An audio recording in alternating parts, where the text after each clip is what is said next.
My name is Minister Fred Whitlow. I am the founder and the owner of Stric'ly Jesus Inc., DBA Stric'ly Jesus Records and Where.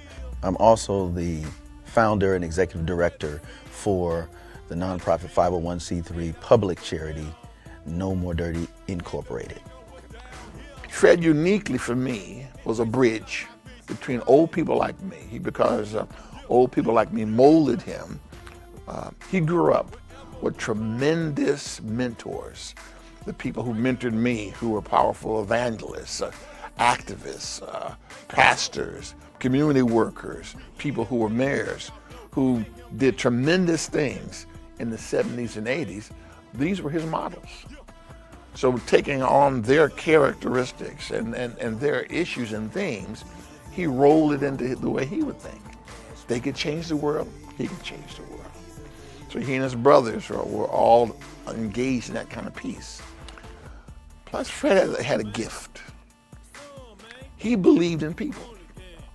Even though he grew up in critical times, socially and whatnot, he really believed that people could be better. He saw, because of the way his parents taught him, that whatever you could put your mind to, you could gain. He did not think you could be failed. Even failure was the pathway to success. And so he didn't mind trying stuff. He would take a risk. If it didn't work out, he would check it off. This is one of the ways that you have to make sure don't do this again until he found a path that would work. I saw what he was doing, and what I was doing was looking to really get a street ministry going. Everywhere I'd gone, there's a street ministry or a prison ministry of sorts. And usually it's somebody much older. You gotta remember this was 89 or 90. I've been trying to remember exactly when it was. And they reach and grab a young guy like that, but he was doing the work. He was already doing the work. And he was convincing young people to do it. So even though the little old ladies in the church are saying, Pastor, you gonna let him go up there in that green suit? I'd say, yeah, I'm gonna let him go. And the more freedom I gave him, the more he took. And we laughed, and we saw how it kind of like the church was a little shook up, but the work and the testimonies, because we would go out, just like anybody, and go from home to home, just say, we just want to pray with you. We're not asking for anything. We're not looking for a donation. We just would like to pray with you. And there were people who maybe had never gone to church before, but they believed from afar. And I remember Fred and I approached a guy one day, and he was working on his car, and he was greasy, and he looked like he really didn't want to be bothered. And before I could open my mouth, Fred took over. I just let him have it. And after a while, the man was looking at me and saying, help. Oh, man. But the bottom line was that he began to see that, the church cared, that God cared. And that was all the mission that we needed. He even asked for prayer for himself and his family and some other people that he knew. So, we saw success in various ways, but it was the most exciting, I guess, parts about it is that we fed the hungry for years over on Governor's Drive. We'd be there, and we started going to the prisons, peeping in and out. Fred and I, we said, look, we're going everywhere. There's no place that's out of bounds. And I watched his ministry grow and grow. And at one point, he had some logos on T-shirts, and the thing that just took me away is the genius that was behind it. We knew that it was going to draw young people, but we had no idea the impact that it would have. But he had pictures of God got your back, and then on the back of the shirt was this angel that looked like a power lifter. And he said, I got your back. But, as I said, I'm just amazed at what he's doing. And he hadn't gotten tired. He stays with it. And every time he calls, I'm going to be there. What happens is that guys who don't quite fit in, a lot of times people will dismiss it because we have this form of religion that takes us to places that excludes other people. Fred doesn't exclude anybody. Man, if you want to know about Jesus, ask Fred. He'll stop what he's doing and he'll take time to tell you. And I don't know how anybody can criticize that, but of course, you have your critics. But he and I kind of developed a thing way back in there and said, well, you know what? Thank you. I appreciate what you said, and let's keep it moving. And the love, hey, there's no reason to argue with anyone. The love is there. And I think that's what his ministry is based on. It's the love of Jesus that flows through him, that flows through the ministry. And even if you get it right or get it wrong, like the guy that had 3 drinks and he didn't get high, you get the love. And at some point you're going to think back and say, you know what? I enjoyed how I felt. I enjoyed the experience. Must be something to it. I'm not religious.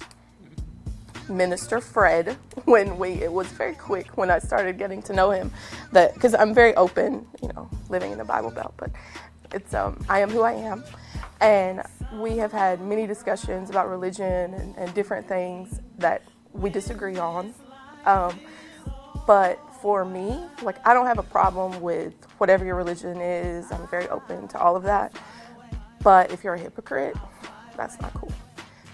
And Fred, he is the personification of, he's not going to tell you what he believes, he's going to show you.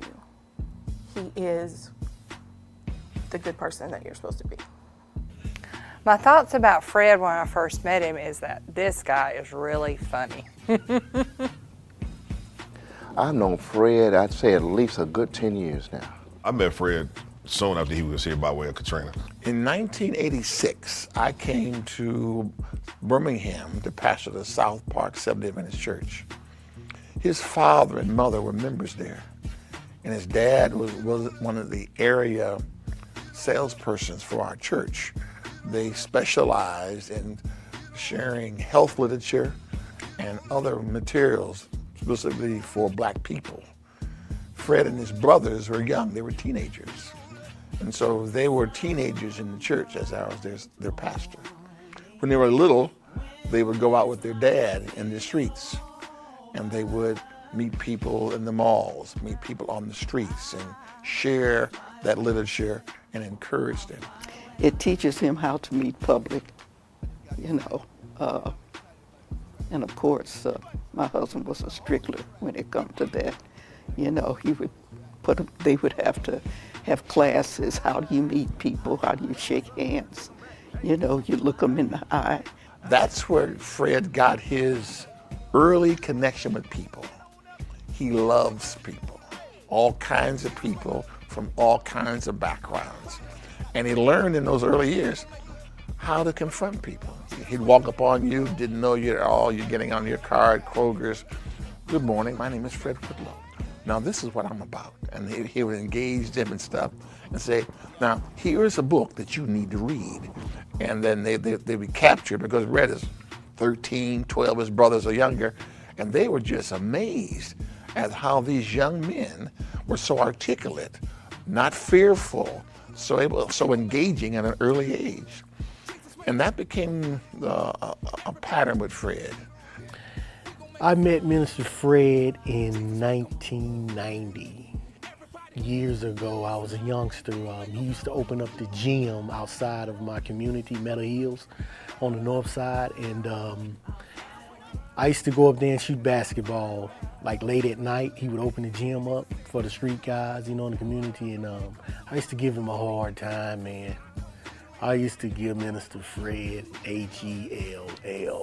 Fred and I met when I first came to Huntsville. I was working at Alabama A&M Health and Wellness Center, and I had the opportunity to be able to do some collaborative efforts with him through bringing young people to the Wellness Center, as well as we've transitioned different community events like Cafe together. We worked in a kite festival together, and a lot of different events to really transform our community. Well, Minister Fred, I knew Mr. Fred way a long time ago, since I was in the 5th grade, around the time I was 11. He had just relocated from New Orleans, Hurricane Katrina, And I guess he just got the job at my school, Whitesburg Elementary, and he became my behavior ed specialist. So he had to follow me around from class to class, and he'd just be like my personal aide. And we just had a special bond from there. He'd just come pick me up on the weekends, and he'd let me go to church with him.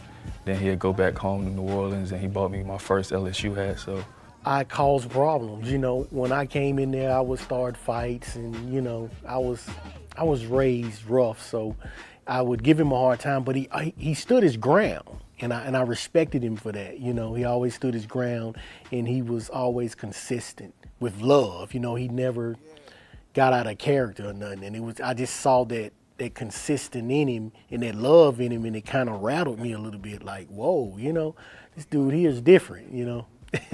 When I first met him, you know, I was a kid, so I was a stubborn-hearted kid.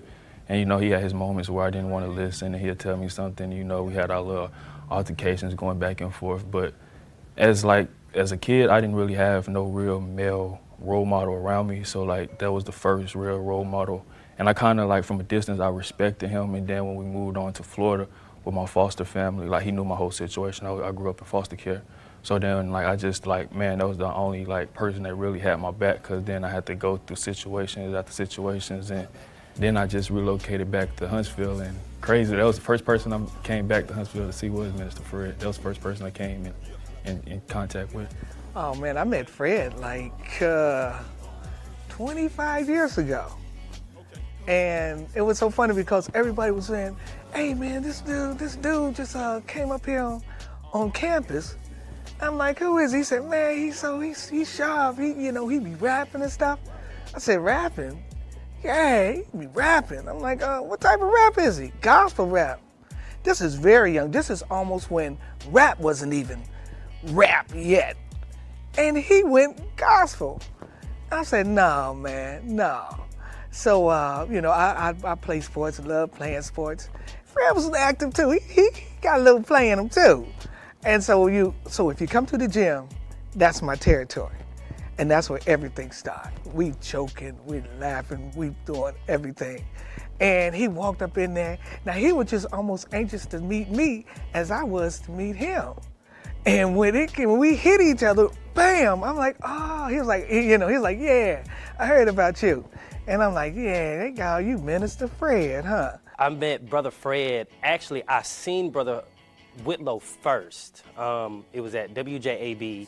They were doing a spoken word poetry corner. And he came into the room, and I think I was on the mic at that time. I saw him briefly. He said his, hays and farewells, and then he left. Later on, it was, I want to say that next year, I saw him at that same event. And he had gave me some good compliments on some of my spoken word pieces. And I want to say a year later, I ended up performing at one of his venues. So it was just like that. I came to know Minister Fred at church in the early 2000s.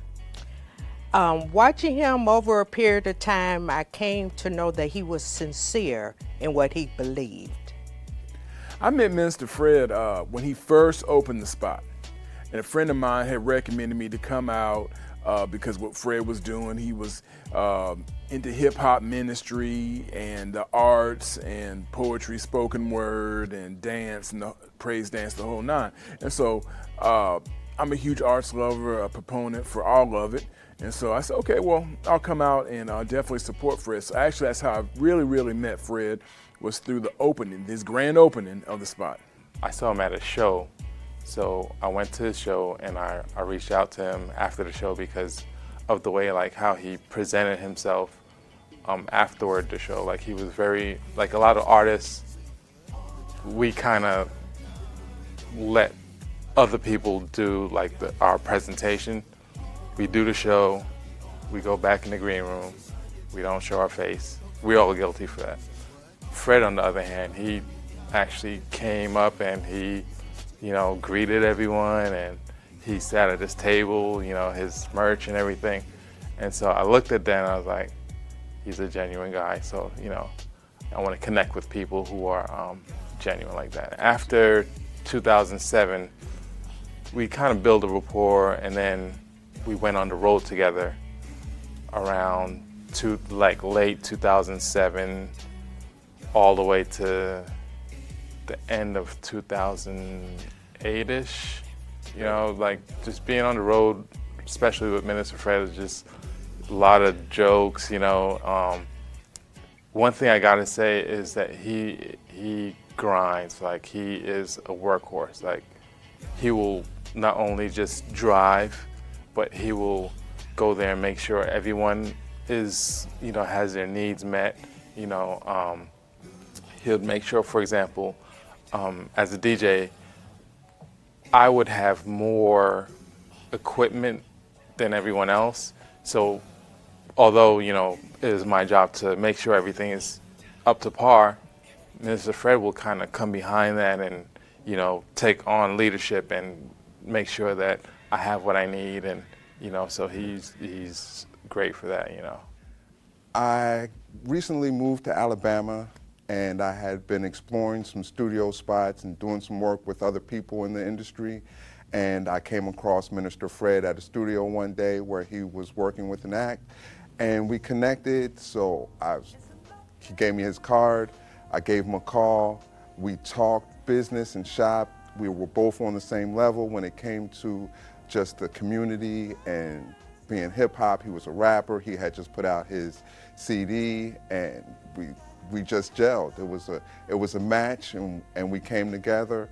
He invited me to the radio show, and the rest is history at that point. And it's probably been 6 or 7 months. So we've just came together, but the things that he's done has inspired me to just want to do more. And then the fact that he has invited me to co-host a radio show, it's a fantastic opportunity for myself, and I get a chance to help others. I think I met him at one of the Huntsville Housing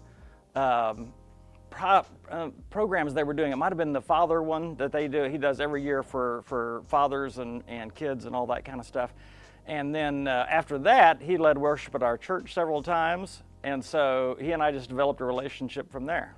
It was fun. This was a church that started out on the campus of UAH, and then about 3 years in, we moved it right into the heart of the projects right there in 35805. So we were at the Oscar Mason Center. That's kind of where I started connecting with Fred. And so we asked him to come in and lead worship several times for us. It was beautiful. I mean, one of the first songs that I remember him doing was Trust and Obey. Because I grew up singing that, you know, in my Sunday school class, which is Trust and Obey, because there's no other way. And then Fred brought a whole new thing to it. This song goes out to everybody that's really going through something that they're trying to figure out. Do I trust God? Is Yeshua the Christ really that deep? We're going to share, bro. Trust and obey. No other way to be happy in Jesus. Yeah. When we walk with the Lord in the light of His word, we will trust and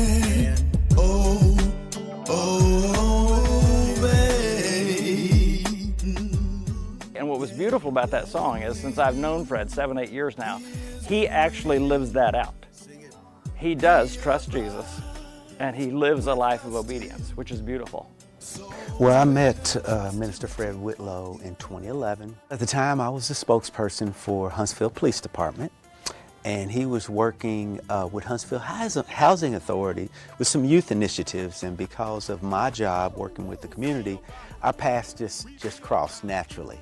And then I realized really quick that we both had a lot of synergy, a lot of energy, and we both cared about the community, so we became real good friends very, very early in trying to make a difference in this great community that we live in.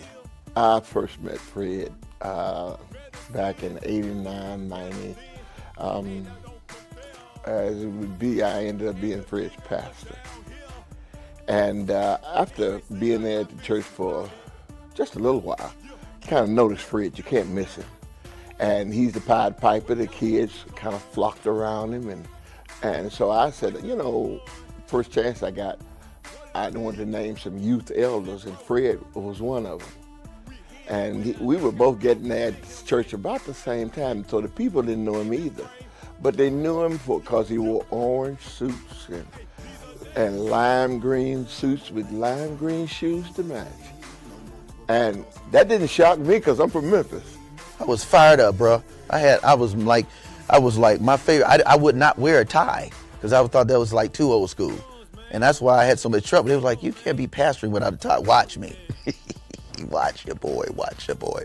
And so I stayed relevant by watching what was going on, and I said, Lord, help me to create a legacy.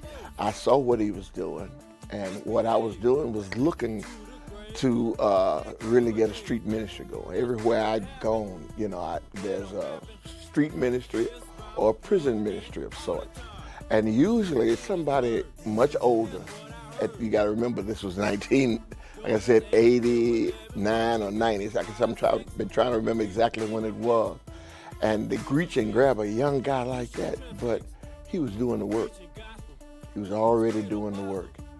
And he was convincing young people to do it. So even though the little old ladies in the church are saying, Pastor, you gonna let him go up there in that green suit? Yeah, I'm gonna let him go. I was already working midnight basketball, and Fred got employment with the Huntsville Housing Authority, and we just kicked off a great relationship.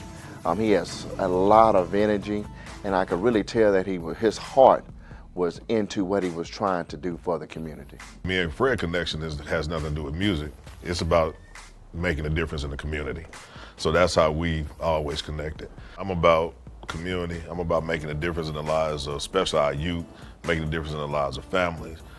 So you got somebody like Fred who don't shy away from that at all. I mean, that's part of what his purpose is. Fred and I, we come from that background of loving music, loving rap. Rap used to be a positive message, and then it turned dark on us, and the church rebelled against it, and then we sought out gospel rap at its infancy, and that's where our relationship began. I did meet him originally at One Stop Shop. When we started the AmeriCorps program, we had a 2-week training, and the managers had a lot of community leaders come in and introduce themselves so that we could get affiliated with everyone, like meet everyone that we would be dealing with throughout our year. And we met 3 people first from the Housing Authority, and Fred was one of those people. And then also the first thing that I really remember meeting him was the Youth Services Council. He is the president. It has always been difficult, and the devil has always just slung darts and been really hard trying to stop this because he's dealing with kids. And when you're dealing with kids' lives and you're trying to change their lives and turn them around, stop them and turn them around, out of this lifestyle that they have, and they don't see a way out, and then their lives shift, and there's something that's new and different. Fred came to me with his No More Dirty idea. Pastor Jones, let me bounce something off of you. Okay, Fred. And then he talked about how he was concerned about the moral level of young people and felt, hey, they can be better. My problem is that my generation was boxed into a certain way of communicating. What we wanted young people to be was what we were 30 years ago. And we tried to mold them into yesterday's models. Guess what? It wasn't working. And so since they wouldn't do what we asked them to do, the way we asked them to do, and they weren't listening to us, we tend to either pray for them or write them off. Fred had an ability to take the themes and the values in one generation and communicate in the language of the next generation. And I had not seen anybody that had that gift to be the bridge between yesterday and tomorrow at the same time. And so I said, go ahead, go for it. And so he went for it, and it worked. I said, wow. Fred came to my church. Pastor Jones, I'd like to use your church. We want to do a certain event. Now, Pastor Jones, we're going to have some rock music. We're going to do a hip-hop subject. You know about rap music, do you, Pastor Jones? No, Fred, I don't know about rap music. Well, Pastor Jones, this is gospel rap. Gospel rap? George, tell me, Fred, what's gospel and rapping? What do they have in common? Well, because I believed in Fred. I said, okay, Lord, I believe you got an anointing on Fred. I know my members believe in me. We're going to close our eyes, hold our nose, and hope they don't kill us when these kids come and we do gospel rap. The church is packed. Young people I would never be able to reach, black and white, showed up. And in his rap, he told them things that they would never listen if I said it. Now let me hit you with 3 scriptures so you can be A to the O to the L to the Y. Have your own testimony, Psalms 37, 5 and 6. Commit your ways, trust in the G to the O to the D, and obey to Isaiah 50. I was amazed. And he could go to city fathers and other people and say, you're trying to reach a community, but you have no platforms. You're trying to reach your people, but you don't speak their language. Give me your money, give me your support, and I can take what you want to do and get it done better. And he convinced that. And between his radio programs, between his other community engagement, he began to move around the city. Well, I would say I've never met anyone as committed to this entire community. Although Minister Fred's may be known for his work within the lower income African American community, his work within the full Huntsville community is very admirable. He works with all walks of life to spread the gospel, as well as help lower income folks with opportunities to be successful here in the greater Huntsville area. His faith in what he believes in could have easily wavered here in this community because there's a lot of competing factors. And when you're trying to raise money to work and help other people, sometimes people want you to give up part of your soul to for their support. But he continued to believe in his faith, believe in his vision of one day having what he has today, the spot, No More Dirty, the building that we're in now.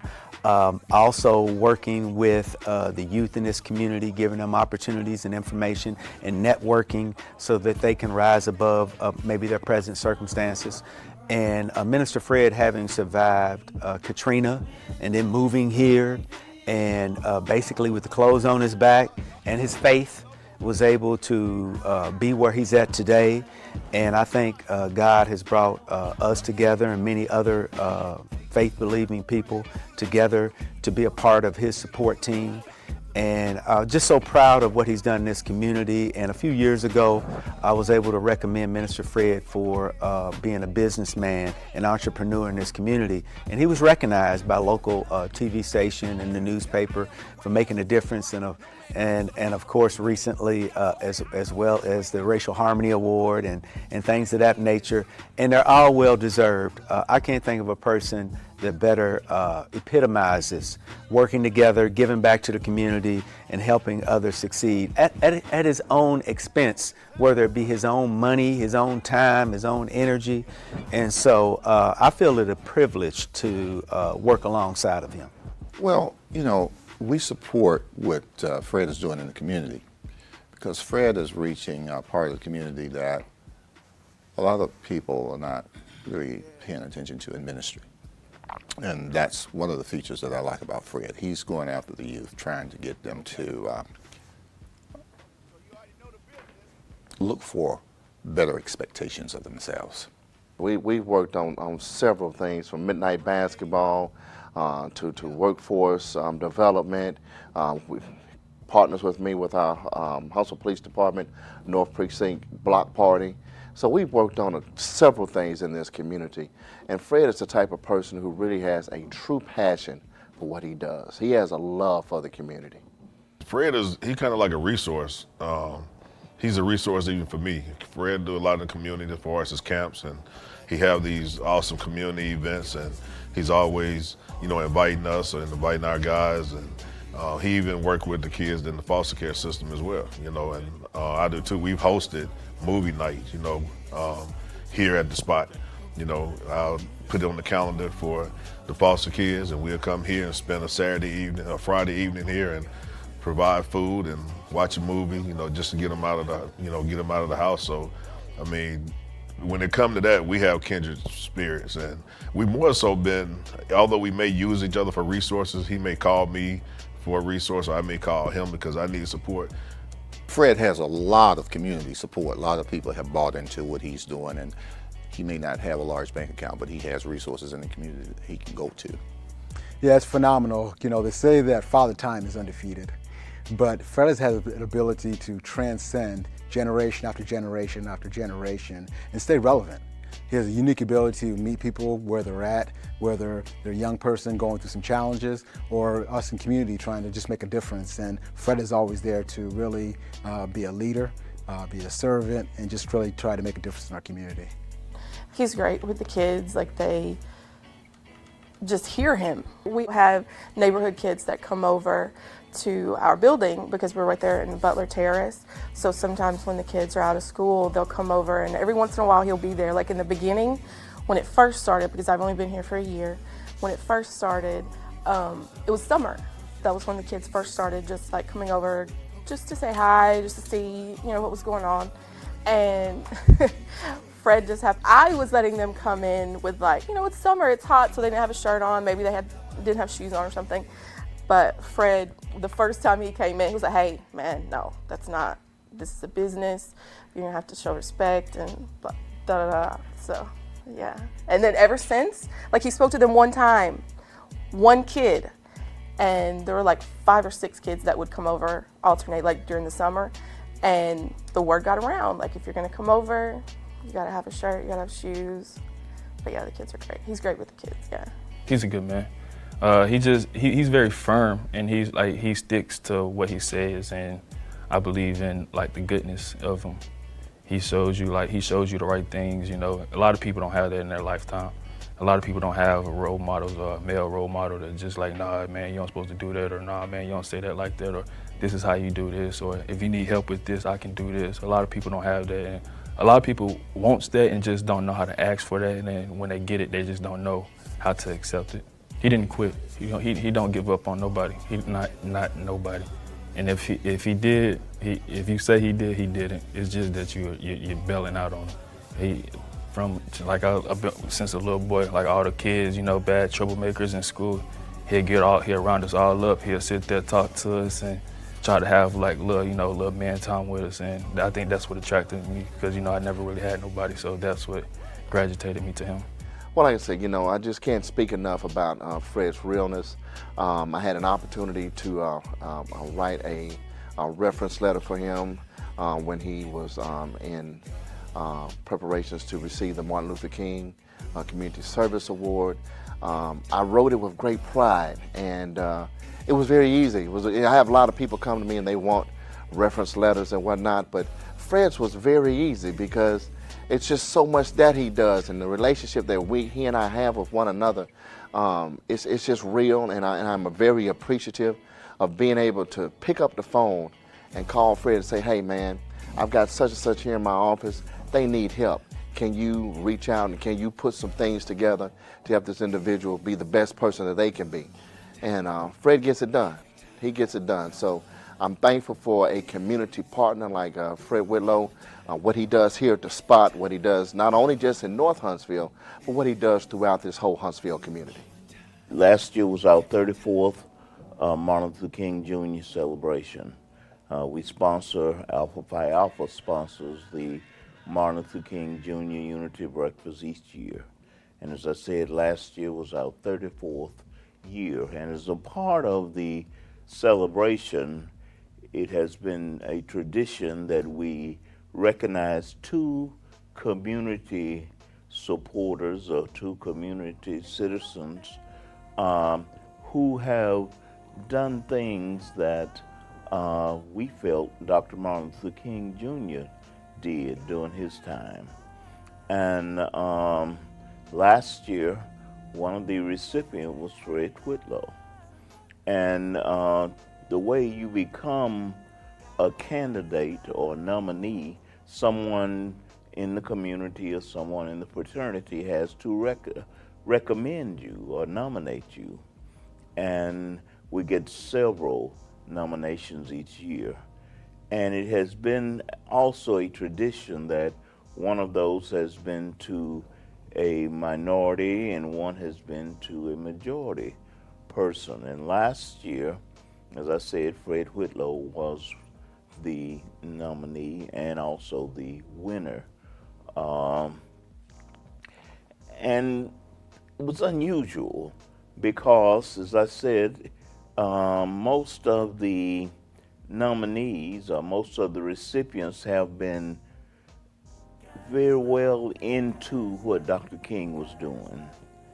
Never in the history of the 34 years that we had done that last year had someone so young been a recipient. And that was the thing. And I'm not sure that, of course, I'm not in on the tallying and going through the documentations as presented to a committee. But when the committee came back to us prior to the breakfast to say, this is our recipient. And when we looked at his resume, we looked at the documentation of the things that he'd done, it was overwhelming to us that someone as young as Fred could do all the things that he had done. And we were just elated and just so proud of what he does in the Huntsville community. If he's hurting, if it's something, you're not going to really tell it. He's not going to show it. He don't wear those type of emotions on his sleeve. And no, that's not him. Fred is more of a man, a person that will just say, you know what? I just got to pull it up. I got to suck it up. And I got to do it. He's a man's man. You know, he ain't got no chump in him or nothing. He's a straight up dude that's about business. If he can't make it here, he's going to try to make it somewhere else. He's going to try to do it somewhere else to get what he needs to get. I'll say this, I didn't know Fred prior to Katrina. But I would imagine that Fred is probably pretty much the same dude that he was before Katrina when it comes to the character aspect. You know, I think that, like I say, he's a positive dude, he's optimistic. So because of Katrina, you know, he just found himself in a situation that this is happening. So what am I going to do about it? You know, some things you can't worry about that you can't change. You just make the best of it. You know, so him being that optimistic guy that we talk about, you know, so he relocated. So now I'm going to make a decision. I'm going to stay here. So what is it that we're going to do? I'm not even sure if now that platform, what happened during Katrina, it just gave him another testimony. His whole life has been given, his lifeblood, his money. He had no money. And every job he would get, he would put right back in the ministry. He would put a little aside to try and live. And then he was homeless. Literally, from Hurricane Katrina had just destroyed everything. God blew him this way. I said, he literally blew him to North Alabama with nothing, zero. And he restarted his ministry in a whole new direction. And in the midst of that, when he had nothing, he would give his last bit to others. We don't need any more analysis of yesterday. We need somebody who can look at darkness and say, here's a flashlight. And say, we can make a difference and make tomorrow much brighter. Fred has that ability to see into the future and say, ha ha, things are not getting worse. Things are getting better. So about 8 years ago, my wife Joy and I felt God's nudge to move into a neighborhood that was forgotten. And so we bought a $9,000 house and we fixed it up a lot and moved in. And not too long after, we found out that Fred was in love with the same neighborhood.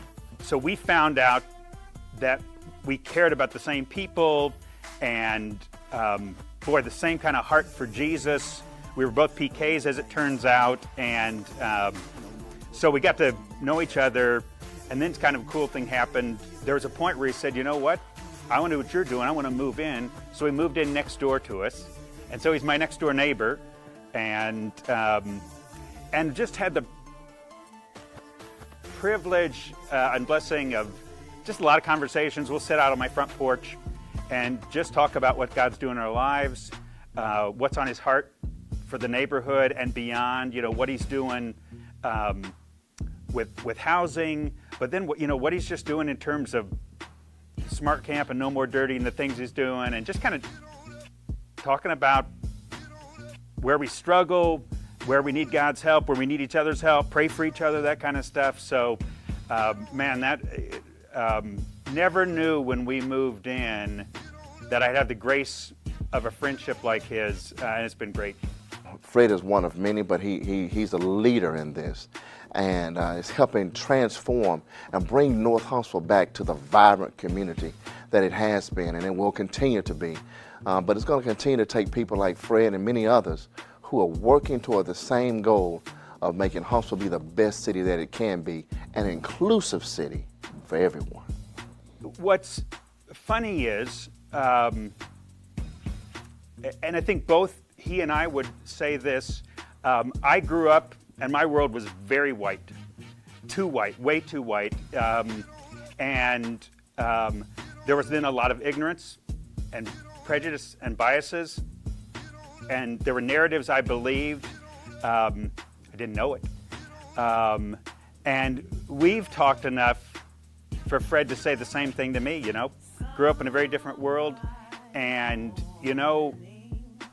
we've helped each other to understand our white and black brothers, and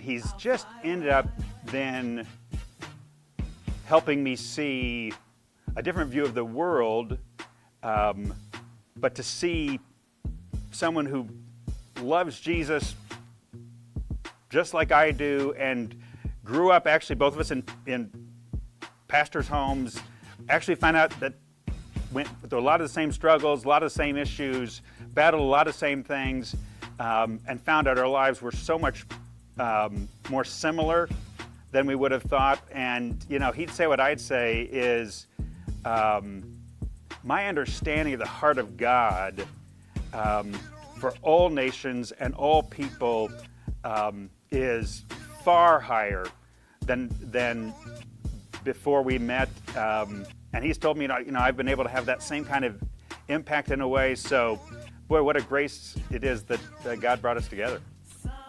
Roger lives from a whole different narrative.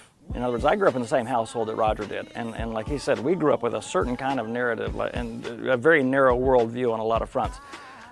Fred has forever changed that for my brother. And he's forever changed that for me. Again, when you grow up in a world that is almost 99.9% white and middle class or affluent, and then you move into a whole new area and you begin to interact with a whole different group of people, it radically changes you. And for my brother, I think it's made him much more aware of the difficulties involved in doing racial reconciliation in any city, in any culture. Fred is committed to that, Roger's committed to that. To watch them work together on that front has been beautiful. I've learned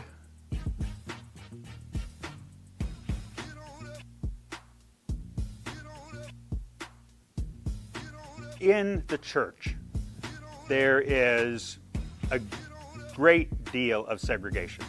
And, I didn't realize how much. And what I didn't realize is how impoverished I was because I didn't know the heart of my black brothers and sisters.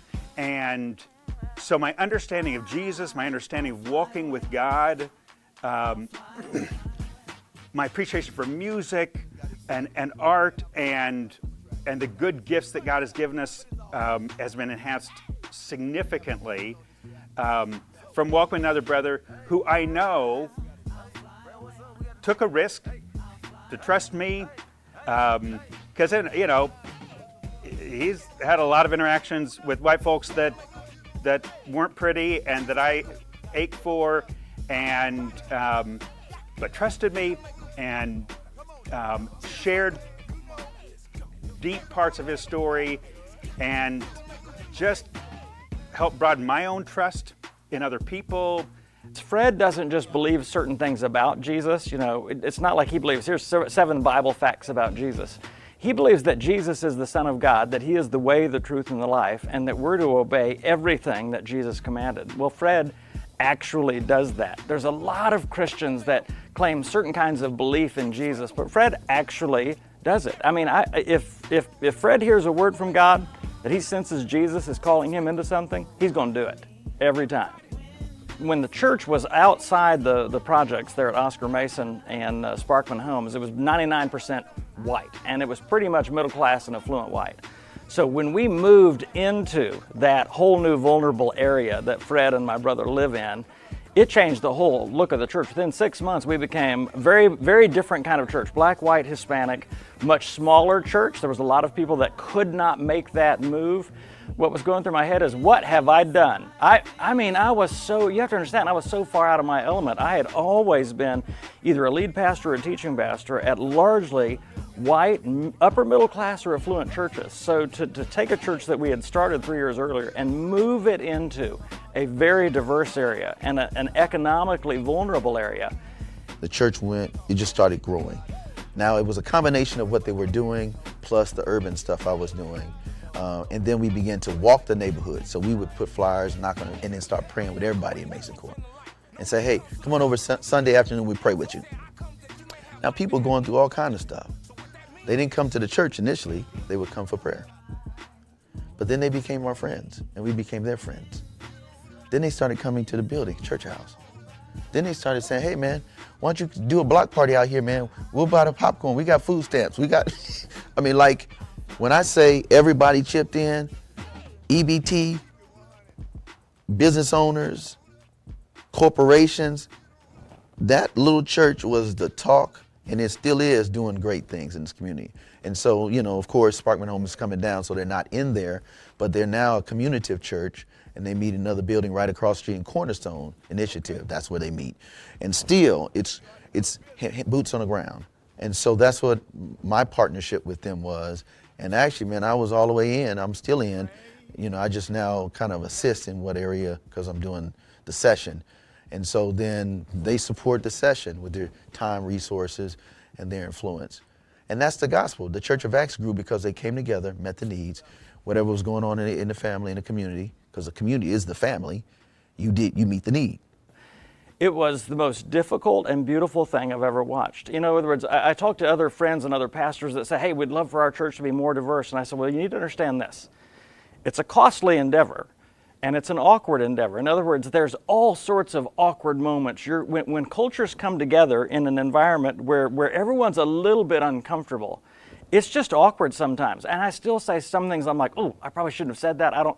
But if you'll break through the awkwardness, you know, if you'll be patient with the process and you'll get through the awkwardness, on the other side, there is beauty. There is the kingdom of heaven.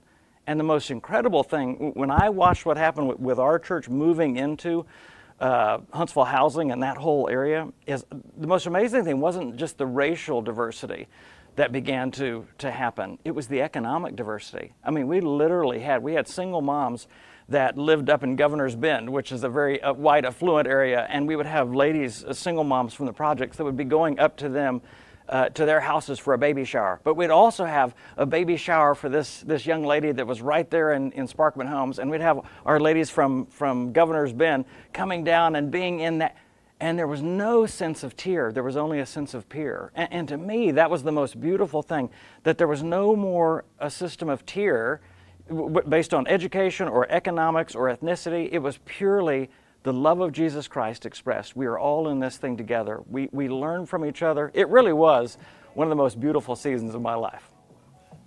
Fred was a champion for it. So Fred may have even thought, you know, I was a little out of my mind when we started talking about doing this, but he was a champion for that. He always said, anything I can do to help. And of course, I started connecting with him on some of the work that he was doing with Huntsville Housing. But then he would come in and help us in a number of ways. He brought in a number of special speakers, soloists. In addition to him leading worship, he would bring other folks in. And so it created a sense for me of comfort knowing that I had someone else who understood a different culture that could teach all of us a way to embrace sometimes the uncomfortableness of multiple cultures coming together. And I learned so much from watching Fred do that and do that well.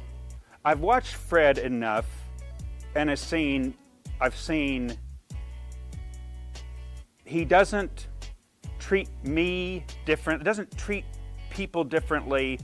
Our neighborhood is diverse, and we've got Vietnamese, and we've got Hispanic, and white, and black, and I'll watch his interactions with people, and it just doesn't change. He really does treat everyone the same. So I found that I learned a lot and still learn a lot from Fred, watching him interact with others and love other people well, even though they're very different than him. In so many ways, he ends up being a bridge builder. And, you know, there's a bridge builder even in the black community, where between sort of, okay, there's the hip hop music and whatever, and traditional, and he's seen both sides of it. You know, he's been on both sides, kind of grew up, dad, traditional, whatever. So he knows the whole story, he knows, you know, some of the Oakwood side, but he knows the street and the hip hop, and I see him as a bridge builder there. Genres of music, some which we might say are typically white or typically black. He crosses those boundaries. And so I think he's ended up through music and relationships bringing very diverse people and ages together. Yeah, and I think that's, the impact there has been significant. Well, when you rack with pain, unwarranted spaces, crazy lanes, here's the deal. Know that the light will come when you boldly speak and call his name. Yeshua. For me, it was Katrina B. But he said to me, yo, I love you. I understand it's a different normal, but I'm still here. When I was young, boy, you're a love son. I'm a writer and a speaker, that's a part of what I do. And so I've written a lot more blogs, for instance, on race issues. And so I can talk about the Exonerated Five and that story in ways, and I know far more black history than I knew, and I'm able to see. So I've been able to write pieces on police injustice and other kinds of issues, and even a recent issue blog that I did.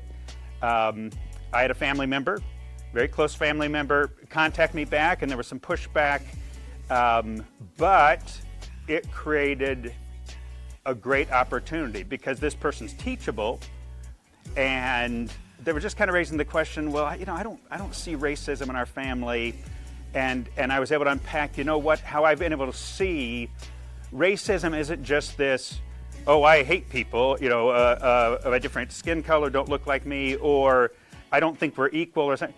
No, they're far more subtle, where I'm believing the best about people who look like me.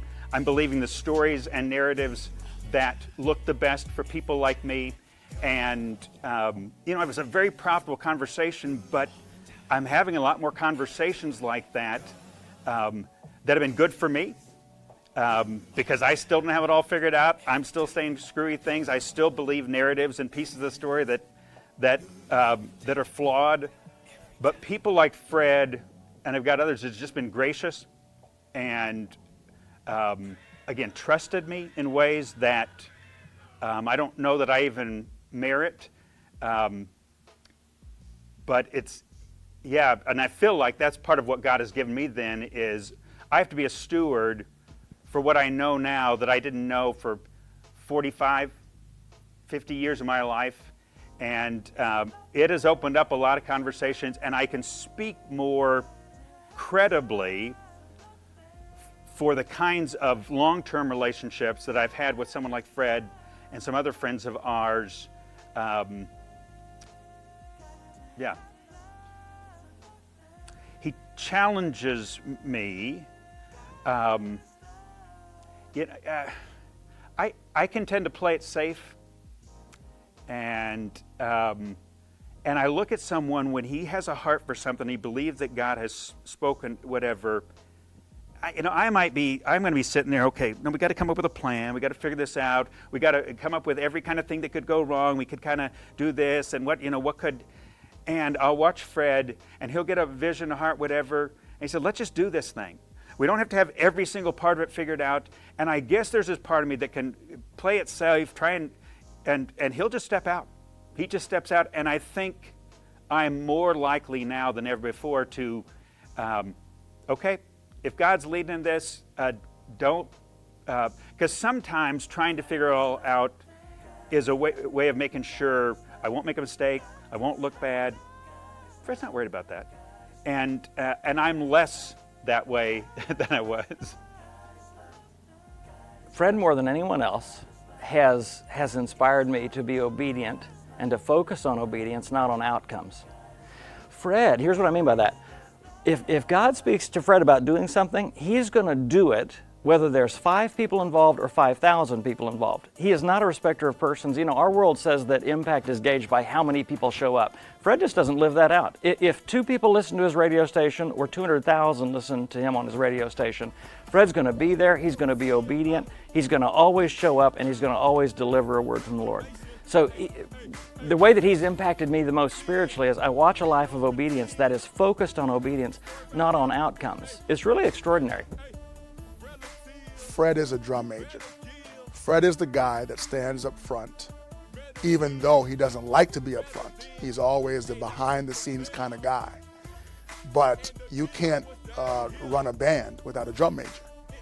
And so he's a drum major. He's the guy that beats the drum of injustice, that beats the drum of accountability, that beats the drum of young people and their responsibility, of leaders. He's a drum major. And people will remember the impact that in the short time that we all have in life, in the short time that he's been here in Huntsville, whether 30, 40, 50, 60 years, he has made an impact in young people, in accountability, in ministry, in holding people to the plow and making change. That's the biggest part. Biggest part is, we do all this, but what has been the change? Well, the change has been souls have been won. The change has been that a voice has been heard in the wilderness. The change has been that somebody came to know Jesus and know God, and lives have been changed as a result of Minister Fred. The impact that Mr. Fred has had on me is significant in just the sense that I came to him looking for some sort of small opportunity, some side situation where I could maybe help him hand out food or help him, find donations for somebody. And then the next thing you know, I'm on the radio talking to 200,000 people each week. And so it's been a huge impact. He's given me the opportunity to share the things that I think will help people on a scale that I never really envisioned before. And he's also shown me through his persistence and through his particular how he continues on no matter what, how he pushes through no matter what. He's shown me that if I want something, if I want to make true impact, that's the same thing I'm going to have to do. And of course it shows, because now we're talking about 3 decades now of what he's done and how he's been able to do that. So I'd like, at some point to say that I've been in ministry that long and been working towards the community that long or longer. So he's really shown me the path to doing that. Oh my gosh, he's had so many impacts on the community. He works with the youth. I mean, he's a role model for them. He's leading them to God. He's a mentor to them. Involved in everything that he can be involved in. It amazes me at the energy and the time. It's like, when do you sleep? I mean, he wants to be out there doing everything for the community. The voiceless wouldn't be represented without Fred. Fred has the ability to really, the people that are kind of lost or people don't really heard from, he has an ability to really make sure that they're represented in all different areas. Fred is consistent. He's a person who believes in community, no matter what area he is in, and our community to be worse off without him. Now, he works for the Housing Authority. My wife works there also. Some of my members work there. And so as he moved from place to place, he won the credibility of people who didn't have opportunity. Fred had a way of saying to them, this is not your end story. this is your launching story. And let me show you how to launch from where you are to where I landed. Because Fred started, and his family started in a similar area where they knew what poverty was, they knew what stress was, they could identify where people were. So he didn't say, do as I say, because I read a book. And in my book, they say go 1, 2, 3. He says, let me show you what happened to me. Let me walk you through into your future. They are me, but they haven't recovered or found their purpose. I found mine in a dorm room. And I experienced it when I was on the block in Mason Court when it had 2 exits. When cats roll in, drop the dope off, broad daylight, be like, what? Butler Terrace, Meadow Hills, roll up, crack house, pimp house, church house. But I realized I was them, but I'm recovered, or I have a purpose to live, and I know Jesus loves me so much, that ain't worth it. So I was like, every time I saw someone, I saw that could have been me if someone didn't tell me. I think he had a strong impact because he taught me what a man was supposed to be. And like at the time, like I said, I grew up in foster care. I didn't know my dad. So like with me having the same 2 names, Frederick, first name Frederick, a lot of kids was like, hey, is that your dad? But I was like, nah. But then it just come to realize like, I started learning little things about him, and he just taught me a lot as a young man. It blows my mind because, it's one thing to say, God, make me whole. It's one thing to say, I'm going to get my education. It's one thing to say, how can I put it? This is a deep question. You just hit me with something deep. It's one thing to say, God can do all things and he's able to do exceedingly much. But it's another thing to look at a person where they weren't that at all. And then they say, man, you didn't give up on me. Then I'm toe up. I'm so messed up. I got to put on that face. Okay. All right, man, love you too, bro. Back up off me, because I'm about to drip. I'm about to drip. And I ain't talking about money. I'm about to drip. Tear, drip, drip, drip, drip. And then I know that God is real, because I'm just a guy. There's a legacy that I don't think he'll even know. I don't think we'll ever know everyone who's been impacted until Jesus comes. I think his impact is love, because a lot of people don't have love around here. He sticks with you. If you don't have nobody, or nobody gonna answer their phone, Minister Fred answer that phone for you. He'll sit there, he'll listen to you, he'll talk to you. If you need somebody, a shoulder to cry on, he'll sit there, he'll understand. He's just very humble.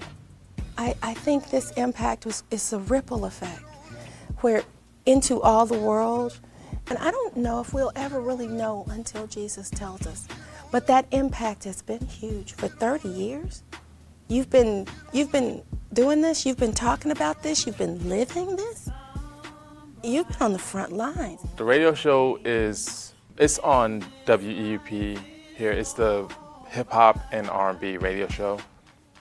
It's a genre that's been out for, I guess, maybe since the time of the inception of hip hop, like the 70s.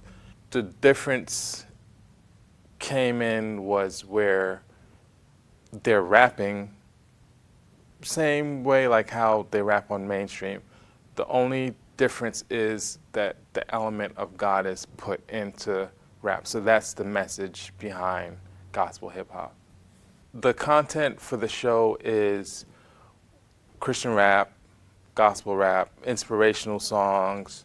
I realized that for urban culture, hip hop was the voice. And back in the day with Sugar Hill and all of that, you had to have a poet or a rapper, you had to have a rhyme, you had to have a b-boy, you had to have a DJ, and you had to have a mic. And so it was all about expressing what you were feeling in that moment and whether it was right or wrong. So I realized that all through life, When you're just having a conversation, you're a poet. When you're rapping, you're taking rhythm and rhyme and you're adding rhyme schemes and all of that kind of stuff on top of a beat. That's hip hop, or it's rap on the West Coast. And so I realized that this is the communicative language for our people and for culture. And now all kids do it. Black, white, Asian, and whatever. It is the #1 selling component. It's hip hop with the music. It is. And so before the world and even the record labels understood that, because they didn't want to touch hip hop back in the day, but when they realized that, they capitalized on it for the negative. And I said, you know what? God said, let everything you do be done to the honor and glory of God. Whatsoever things are pure, just, true, kind, Philippians 4:8. You can't get to I can do all things if you ain't doing pure, just, true, kind, lovely, of good report. If there's a good report, think on these things, do it. And then God says, I'll give you desires of your heart. He's super passionate about it, and that's a wonderful thing because, when you find something that you're passionate about, nobody's going to stop you. Nobody's going to stop you, so he's a character. Fred has had some TV shows, radio shows, and he's grown, but his passion is, but all of it has been about trying to reach people, bring people to Christ, or do he can to help the community and help youth, and he just keep elevating, as each year goes on. He's very persistent and he works hard at it. And in everything that he does, just like with his Christian hip hop music, he wants to get the word of Jesus out there. God is good, all the time, every time. God is good. Even when you find yourself the only Christian name in society. That's real. 'Cause God is good. Even if you have no money, time, God is good. He's teaching us to walk by faith and not by sight. And so Fred's contributions to Huntsville and to this area and to the music area, it's still going to be determined. I think he's still writing his future. His legacy is yet to, his true legacy to me is yet to come. But I believe when people start talking about, in my opinion, as far as music goes, you're going to have to sit here and recognize Fred as a pioneer as far as Christian hip hop. I'm going to say in the South, because I don't consider myself ignorant to music. And I just can't think of a lot of people Southern-based that have been doing what Fred's been doing. Now I know now it's commonplace. It's very, very commonplace, but you're talking about a guy, 25, 30 years in the game. Fred's been doing this for a long time. It's been mentioned on cassettes. If Fred probably could have done it, he'd have 8 tracks and records and all that stuff as well. He's been doing it for quite a while, so I believe Brother Fred's legacy is still getting written every day. I watched it develop, and I was as excited as he was, because I knew that as long as it was under Fred's tutelage, this is going to be strictly Jesus. Everybody's not going to agree, but it's going to be strictly Jesus. And with that, I'll back him up every time. I guess you can say what you see is what you get. Very talkative. So he's a friendly person. He's a very friendly person. He doesn't meet strangers. Minister Fred Whitlow is amazing. And I chose the word amazing because of the heart that he has for others. To me, he has been a gift from God. He has touched my life in so many ways, and as I have seen him do with others. Minister Fred is God sent. God sent him for a particular task to be done here in Alabama. Minister Fred is authentic. I say that due to him holding my feet to the fire numerous amounts of times, whether if it's my music, whether if it's cleaning up some of my music, even with personal lifestyle choices that I've chose to take. And of course, he'll tell you, of course, you're gonna do what you do, you're your own individual, but just the fact that he said it. A lot of people are scared to be blunt with individuals like that and be consistent with that. Minister Fred is dedicated.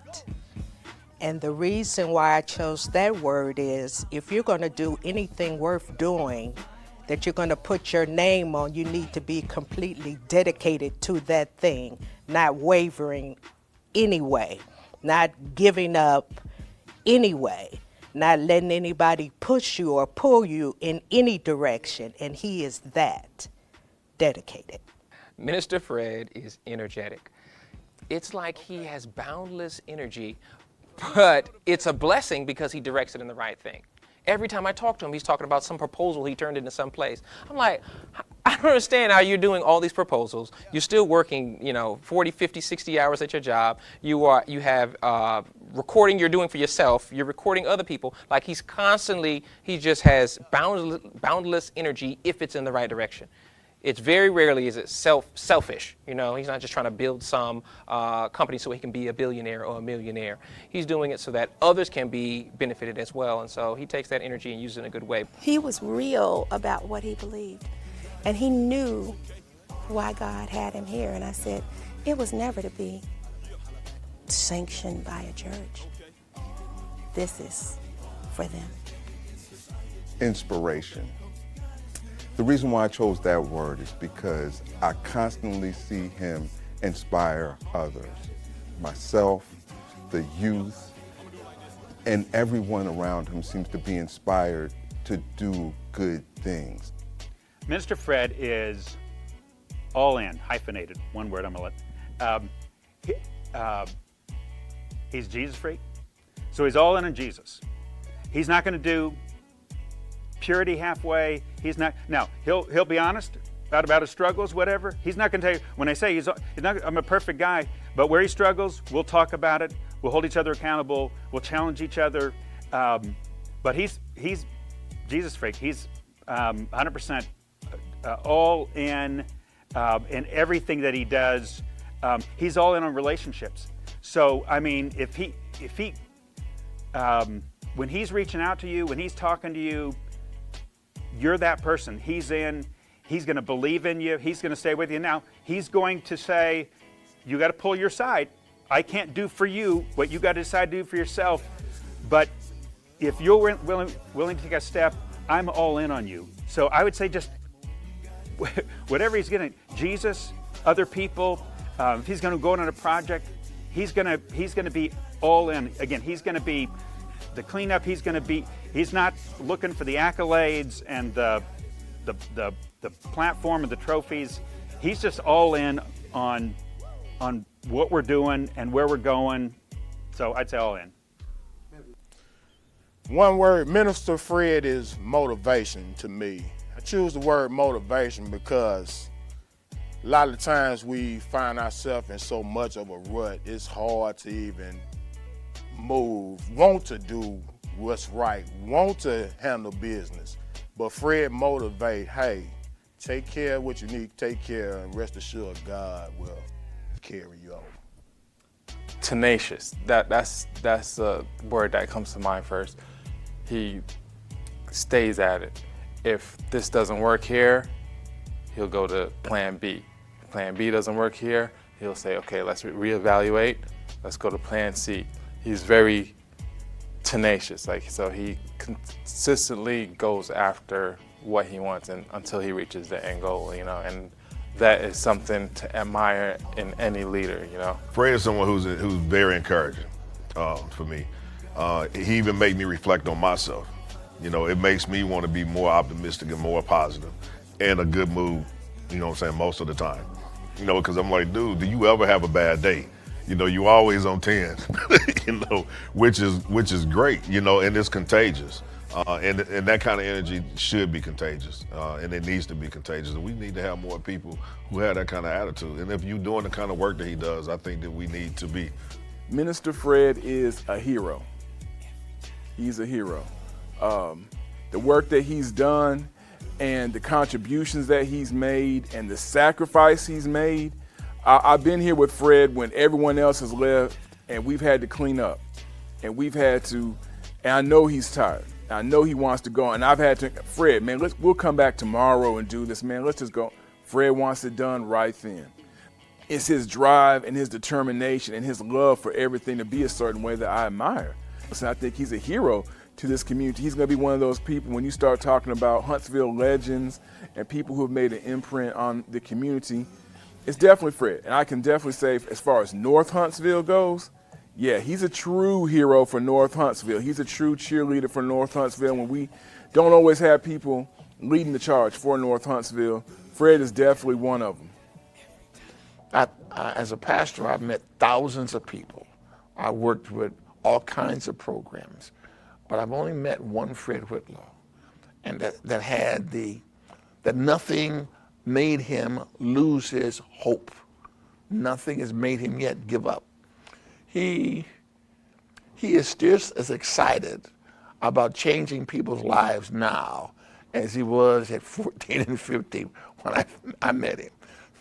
I talk about him. I said, now, Fred, you're still 18, but I know you're really an old man in young man's clothes. And he just laughs and goes on. And he continues to do the impossible over and over and over again. If I could just get me 4 or 5 more Freds, I could change the world. I walk away with fulfillment and peace of mind. Fulfillment that I've done what God has called me to do. Paul said, I've run the race. I'm not done, but I'm running the race. 1, 2, fulfillment that what he started in me, he will continue to the end. This is just the evolution. I'm not done, folk. I'm not done. I'm not done.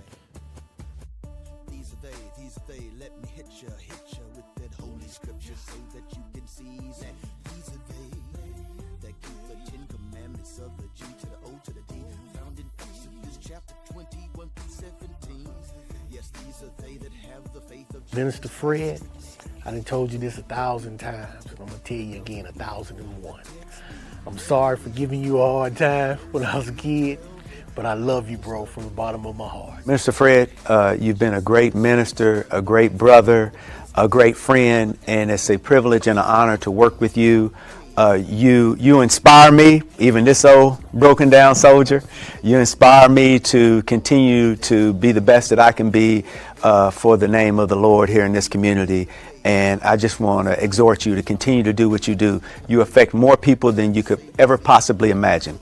God bless you and thank you for being you.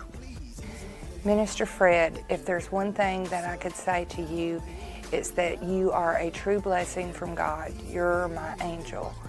You have helped me through so many things. You was there for me when I first came to this community. You've led me to so many people. You've been a true blessing to my daughter, my grandson, me, and I love you from the bottom of my heart.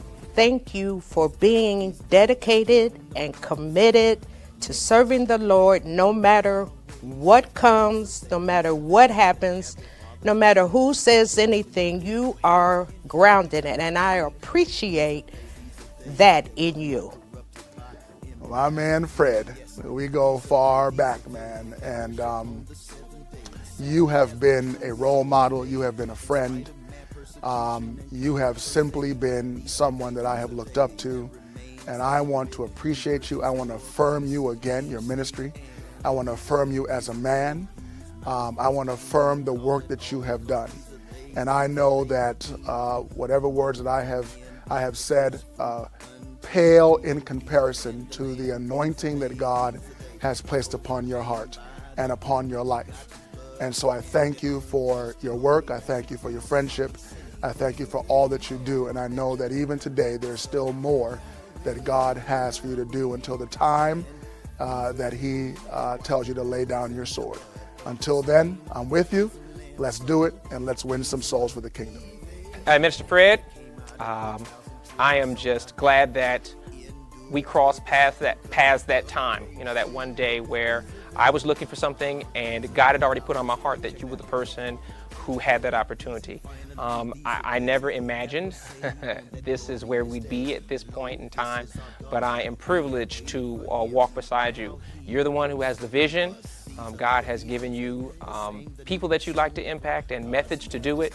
And I am happy to be a part of the ministry and the paths that you're creating. I know that long after you're gone and long after I'm gone, there will be on record, online, videotapes and of all the things that we've done and all the messages we've tried to share with other people. And so now for hundreds of years to come, it will be available for people to grow, develop, and learn more about God as well. So I appreciate you for that. Thank you for your patience with me and guiding me and teaching me the ways.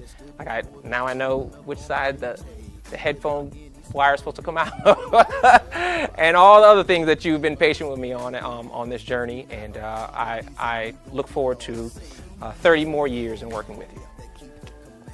Frederick Whitlow, you know you're my boy. And we go back a long ways. And I'm really proud of you. I'm really glad that I've had a chance to be a part of this, that you made me do some things that I was uncomfortable with and that I was like, I don't know about this. And how still now, it's a phone call, Vic, what's up? And we'll talk, and it's an encouragement to me in my life to keep going. And I appreciate you so much. I appreciate your ministry. I appreciate what you're doing for God, and that you have never given up. So don't ever give up. Don't you ever, never give up. Keep grinding for truth. Minister Fred, my man, I just want to say congratulations on all of the things that you have doing for the community, for me and this others, man. You have been such a blessing in my life and helped me in a lot of things. And I want to say, bruh, you just continue on being who you are. You never stop believing in what you're doing. And you always keep that mark moving forward. So, bruh, I love you, baby. I love you. All right? Peace. What's going on, Fred? You know me, it's Marcus. What's going on, brother? When I met you several years ago, it was one of those relationships that's grown, where I definitely consider you a family member, a brother, and just know from the bottom of my heart, I appreciate everything that you've done for me, everything that you've done for your community. You are a shining example to so many people. Keep on doing it.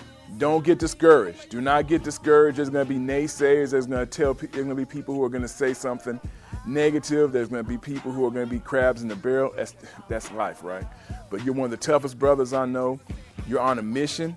You got a ministry. You got your music. Let's keep doing it, brother. I love you. Peace. Minister Fred, I want to thank you for helping me out, bringing me into the No More Dirty family, showing me around Alabama, all the good things, community. I just want to thank you for the inspiration that you've given me, the inspiration that you've given others. Keep on doing what you do. The sky's the limit when it comes to the No More Dirty show and the community that you give your all to. Big 2 thumbs up, Minister Fred, and thank you again. Fred Lowe. We are PKs. We're juniors. I know you're a 2. I'm okay with the term junior. And one of the biggest graces of my life is God bringing you to me as a friend. I appreciate the trust you've put in me, how you've believed in me. I appreciate the things that you've shared, the ways that you have challenged me. And I want to tell you, well done. One day Jesus is going to tell you that, but I want to tell you right now, well done. Loving people, bridge builder, being an example for people to follow, not just talking about Jesus, but living the way of Jesus, all in. I love you and look forward to loving on our neighborhood more. Mr. Fred, too. It's your boy DJ Cinderhand, man. I just want to say thank you. You provided a lot of opportunities for me. I would have done anything, but you showed me the best thing to do and gave me a chance to decide. And I also appreciate you showing me every idea, and if it's worthy, pray on it before you move on it. Because, hey, God is real, God is amazing, and God is good. Thank you, Mr. Fred. Fred, man, the way you encourage everyone else, man, I just want to encourage you to keep doing what you're doing, man. Continue to stay positive. You've already proven that through life's ups and downs, you know, you're a soldier, you're a warrior. But we want to let you know that people like me, I care about you, I'm here for you. So when you do have those low moments and you don't feel like being the energy bunny, as somebody called you earlier, you know, you can always reach out. Know that you always have, you know, a safe place here, man, as a friend, forever, man. Fred, my brother, just continue to do your thing. We're fortunate to have you in our community. We're fortunate to have you to just continue to make a difference in my life personally, but also in a lot of people's lives you touch on a day-to-day basis. And just don't grow weary in well-doing, as you're a great man, you're doing some great things, and I'm just honored to know you. You are showing what God has given you the talents to do. What you're doing is just what we need to do. I just wish so many other people could join in and help you do those kinds of things. But I know that God has you on his back, and he will do whatever you need for you to continue to do the wonderful things that you're doing in Madison County and Huntsville. Thank you very much for all that you have done for me personally. Thank you for what you're doing in the community. Thank you for what you're doing for the country worldwide. And, you know, keep staying at it, keep prayerful, keep hopeful, and we'll see how it is in glory. Fred, I ask that you continue to be the man that God has ordained you to be. He definitely has a calling on your life. Remember, like we always talk about, stay on mission. Don't get caught up with the noise in the background, but stay on mission, being who you are, working in this community, and to God be the glory. Fred, I'm laughing. I'm sitting there thinking about the times when you showed up in the green suit and those poor little old ladies said, don't let him go up there. And I know that you are oblivious to all of that kind of stuff and you're moving forward. And I think God is going to continue to bless you just as he has. God bless you, my friend. I love you. Minister Fred, man, you know it's nothing but love. I love you. It's just, you taught me more than what an average person would think you know. You show love, you show respect, you show loyalty, and that's all the above from you. And I love you from the bottom of my heart to the top, because you know, from nowhere, you know where I came from. Don't nobody else know about my situation. You know my situation, and I love you. Fred, keep doing what you're doing. You're awesome. He already knows that. I tell him that all the time. But yeah, that's it. Fred, I've known you for almost 40 years. I want to say to you, one, I love you. And Fred, I want to say to you, you're my hero now. You have become greater than I thought you could be. And you're making a difference. You just keep on making a difference. And whatever I can do as your brother, as your friend, as someone who's been a part of your family for these years, you've got that. You've been a blessing to me. I'm thankful that the Lord has brought you into my life. You keep on keeping on. Maybe God will show you some young person who's the next Fred Whitlow.